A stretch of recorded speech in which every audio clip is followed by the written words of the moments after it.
So excited to do this. We are live across all of our socials as well. Everybody, this is Thumbstop Live. Essentially, when I first started this, didn't necessarily know where it was going because we wanted to stream every Monday to Friday from 11 a.m. Eastern to 1 p.m. Eastern. And we've brought so many different guests in our community up onto the stage or the virtual stage to have such great conversations. I think one of the really interesting things that's happened through this process is like I've started penning this as a love letter to D2C in this community, which I think is so in line with what Andrew has going on in this community that's built here.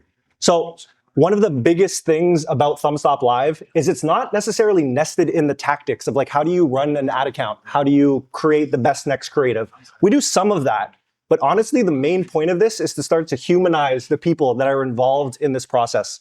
So I've had these three on Thumbstop Live before, so they've experienced what this is like.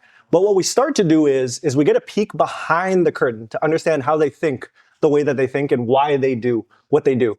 So what I am hoping for here is a combination. So these three are up here to kick us off so you all can see the vibes of what this goes like, right?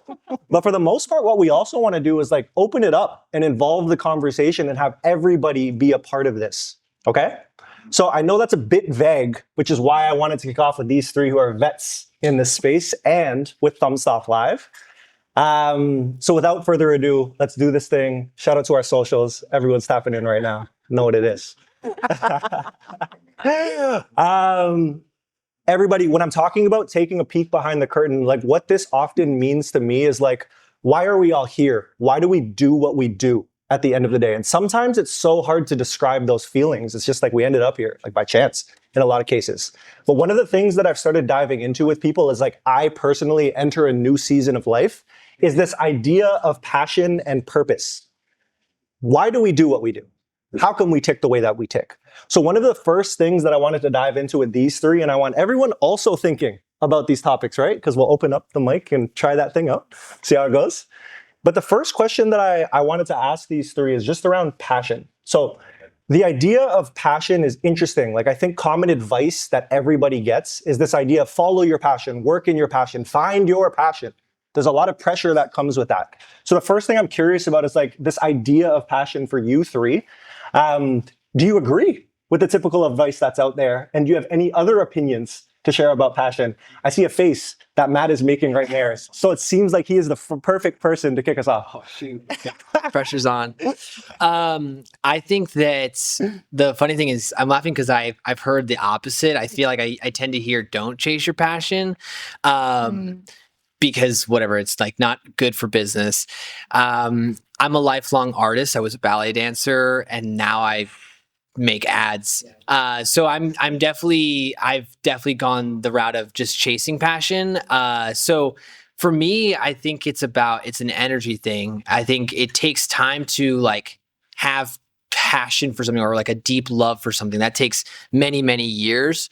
So I think to build passion, it's about sensing your energy. Like, are you gravitating towards this thing? Like for dancing, it's not like I saw a show when I was 8 and was like, I want to be a professional ballet dancer.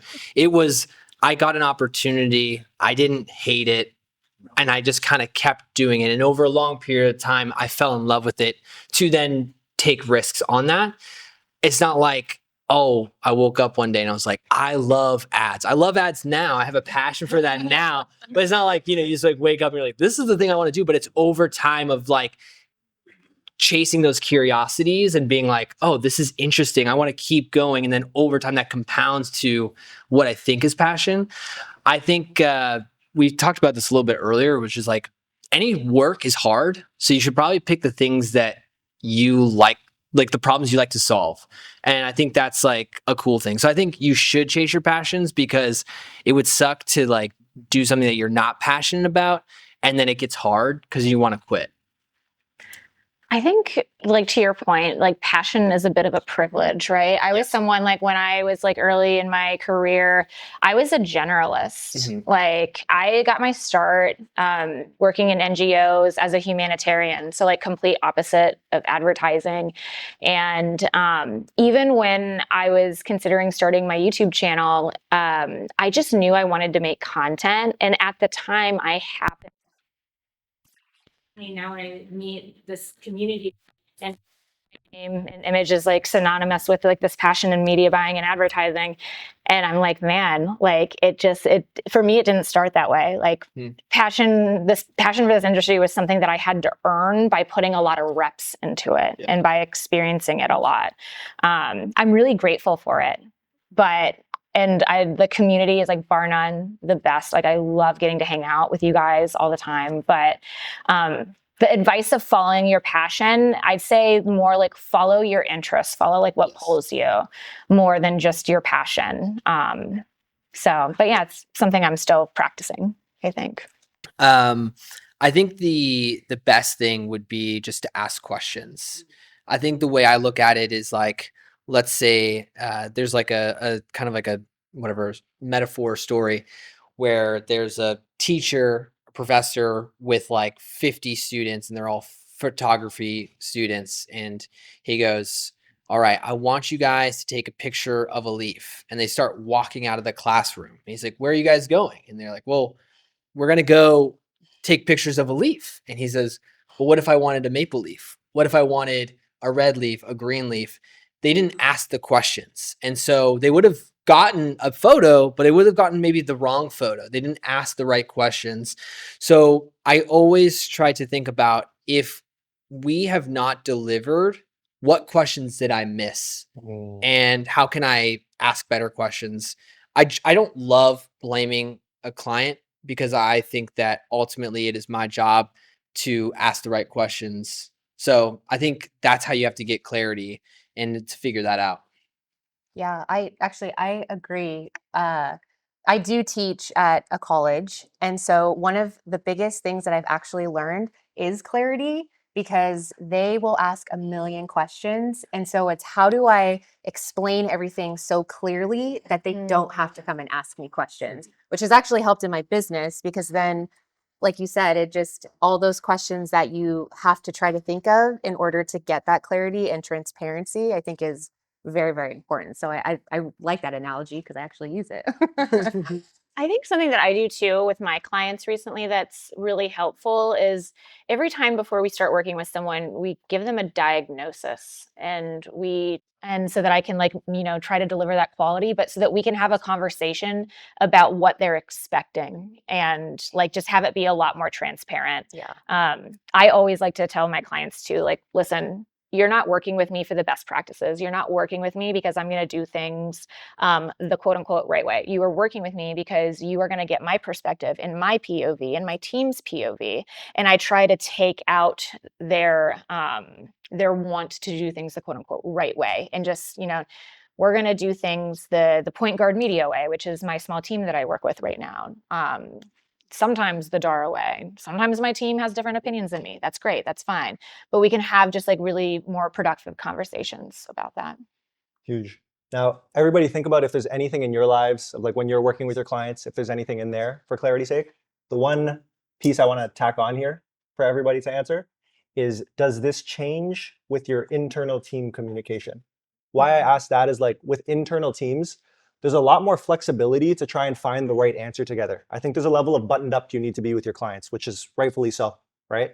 But your internal team, you're solving new problems every day. Like one of the things that we were talking about was like, how do we train the team, right? Yeah. And it's like, there's this kind of conflict that can arise if you don't have clarity to be able to teach at that point.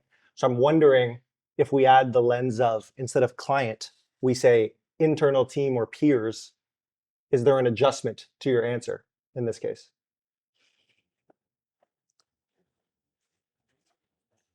I can kick off while everybody's thinking. Anybody who has a conversation with me, you'll hear me reference the mind maze at some point. I think everybody who sat at a table with me so far has heard me say that, So it's like, I kind of let it be known immediately. I'm searching for the answer. I don't know it, but I'm going to end up in dead ends. We're going to come back to try and find it. But it's like, just know that what I'm saying is going to be, and it's going to create a rocky boat. I know that. Please stay on this rocky boat with me as we do this together, as we find through the mind maze. And I find that that alignment removes the expectation, similarly, of like, you got to get it right the first time. You got to be buttoned up. It's like, no, we're on the same team. Let's make this thing happen. So that's the experience that I can share. But I'm wondering if anyone else has anything here. I think, I can go. I think it shouldn't be different. I think where you're sitting across the table and talking at each other. You want to be sitting next to each other and looking out and being like, what is the problem and how are we going to solve this together? Because then that creates a really good dynamic. I think it comes down to like, how are you composing a meeting?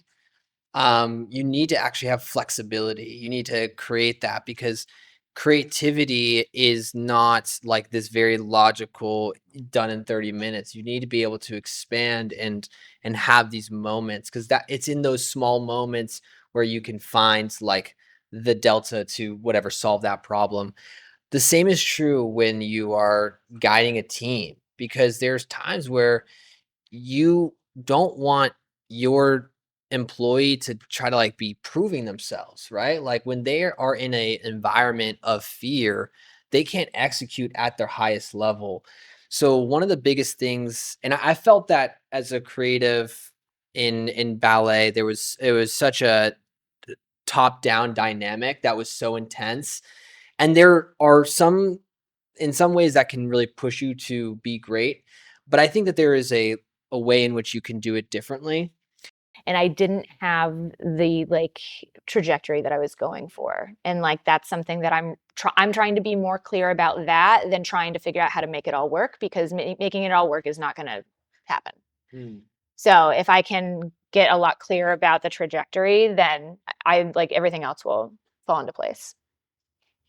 I like that. I love, yeah, I mean, it goes back to the like, you would need to have extract what does the client want. You kind of need to sometimes take time to extract what you want to, right? Yeah. I don't like this idea of work-life balance, because the idea of balance is about a state of equilibrium. So everything is even. So like even amounts of work, and then it like stops, and then it's an even amount of family time, even amount of friend.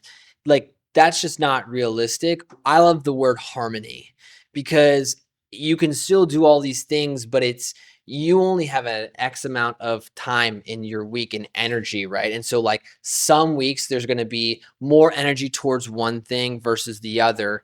You have to communicate across those different parts of your life to say, hey, I need more time here because of X, Y, and Z, and making sure that you can have that harmony. But I think I think most people burn out trying to get this balance, because there's like, I've got to like, it's like they've got to like make it equal. And it's like, that's almost impossible. And so I like the idea, like we should, take care of ourselves, of course. But I think if you see it from harmony, it can really allow you to, going back to the very beginning, passion. I can have passion in my work, but also take care of myself too. And I can have passion with my family, and also like, take care of myself in those moments. And so I try to figure out what are those seasons of life. Sometimes it can be from a day-to-day perspective. Sometimes it could be from a monthly perspective. It could also be from a year. Like I'm in a certain situation. My wife's back in school. So it's like, that's a season. That's a season for the next, rest of the, next year as well. It's like, that's going to be a different thing that I have to figure out. But once that's done, I now have to rethink what is what's life after that, right? And so I think harmony is the word that I like to use. I love it. Everybody, this is an example of like what Thumbstop Live is. It's just like conversation to kind of get a peek of how people think, because it's like we're human at the end of the day. So that's the part that I know I can talk about unlimited amount of time. And I'm happy you all put up with us to be able to share a little bit about ourselves. First things first, I want to say thank you to these three for being vulnerable. Never easy. So round of applause, please. Second thing, shout out to Mr. Andrew Foxwell for having us. If you all didn't know, we got to put pressure on him today. College times, he went by Mr. Lolo, freestyle rapper extraordinaire. Learned that on stream. So that was one of those fun things that came up. So we got to put some pressure on him tonight to make that come to life. And then third and final thing, like appreciate you all. Like eyes and ears are always deeply and sincerely appreciated. So this has been a blast. I think we've had some tech issues, so if you haven't been able to tap in with us, it's all good. We're live. Well, I'm live Monday to Friday, 11 a.m. to 1 p.m. Got to get that in. And then I'd be ashamed to say, if you haven't heard Emotion before, come talk to me. We got some cool stuff going on. I've had some good conversations so far with some people. So if you want to learn some more, come talk to me. But stream, peace out. You've been the best. Everyone else, thanks for the time.